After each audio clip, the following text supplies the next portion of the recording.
Talabul ilmi fariidatun ala kulli muslim. Menuntut ilmu itu wajib atas setiap muslim.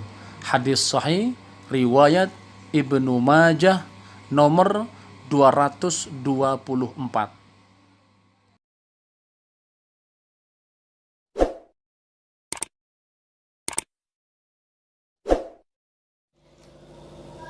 Assalamualaikum warahmatullahi wabarakatuh.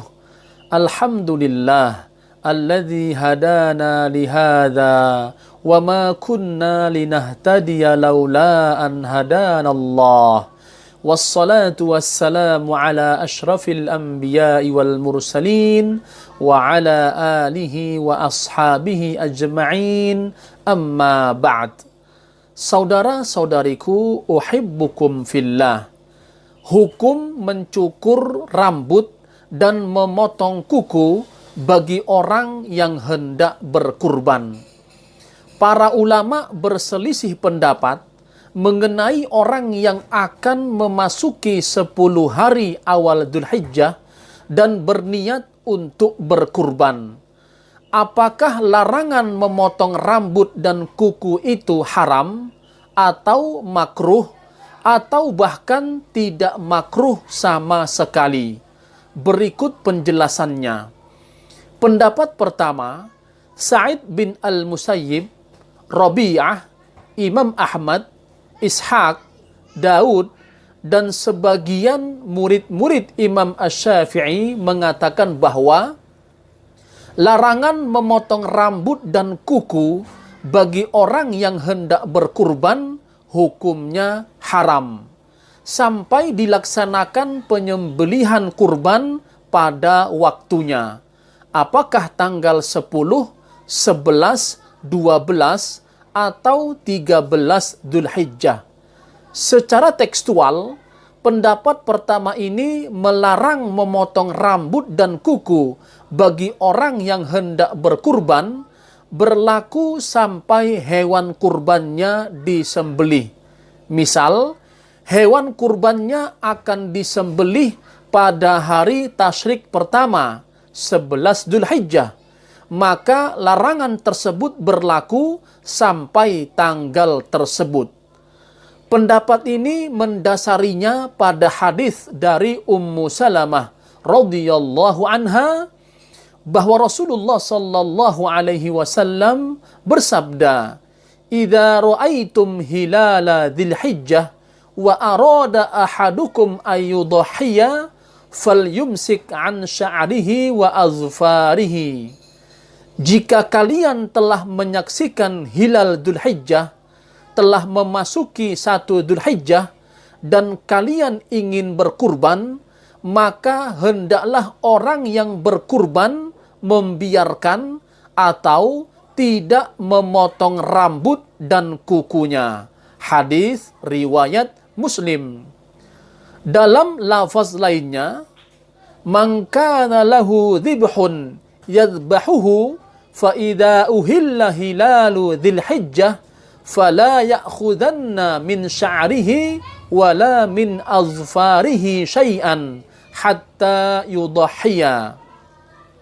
Siapa saja yang ingin berkurban dan apabila telah memasuki awal Dzulhijjah atau 1 Dzulhijjah, maka janganlah ia memotong rambut dan kukunya sampai ia berkurban.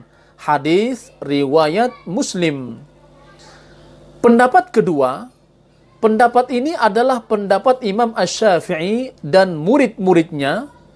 Pendapat kedua ini menyatakan bahwa larangan tersebut adalah makruh, yaitu makruh tanzih dan bukan haram.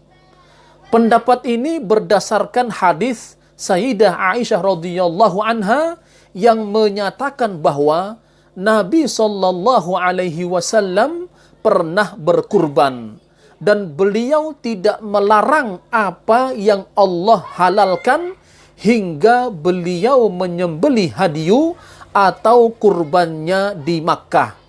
Artinya di sini Nabi sallallahu alaihi wasallam tidak melakukan sebagaimana orang yang berihram yang tidak memotong rambut dan kukunya. Ini adalah anggapan dari pendapat kedua, sehingga dua hadis yang dipakai sebagai dalil oleh pendapat pertama dipahami makruh bukan haram.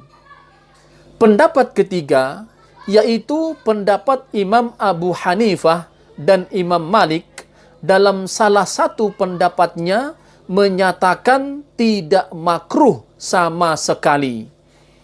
Imam Malik dalam salah satu pendapat lain menyatakan bahwa larangan ini makruh, dan pendapatnya yang lain pula mengatakan bahwa hal ini diharamkan dalam kurban yang sifatnya sunnah dan bukan pada kurban yang wajib seperti kurban karena nazar. Kesimpulannya, menurut kami, pendapat yang lebih kuat adalah pendapat kedua, berdasarkan bahwa larangan yang disebutkan dalam hadis di atas adalah larangan makruh, bukan haram. Dan pendapat ini lebih hati-hati dan menengahi. Adapun pendapat ketiga adalah pendapat yang lemah karena bertentangan dengan hadis larangan. Sedangkan pendapat pertama yang mengharamkan juga kurang tepat. Karena hukum berkurban menurut pendapat yang lebih kuat adalah sunnah muakkadah. Maka jika hanya memotong rambut dan kuku hukumnya haram dan berdosa, maka tidak sepadan dengan hukum berkurbannya yang boleh ditinggalkan dan tidak berdosa atau sunnah muakkadah. Begitu pula dalam masalah memotong rambut dan kuku.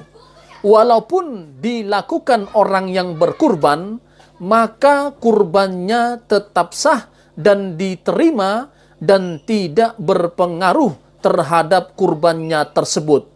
Maka lebih tepat kita katakan dalam permasalahan ini hukumnya adalah makruh bukan haram.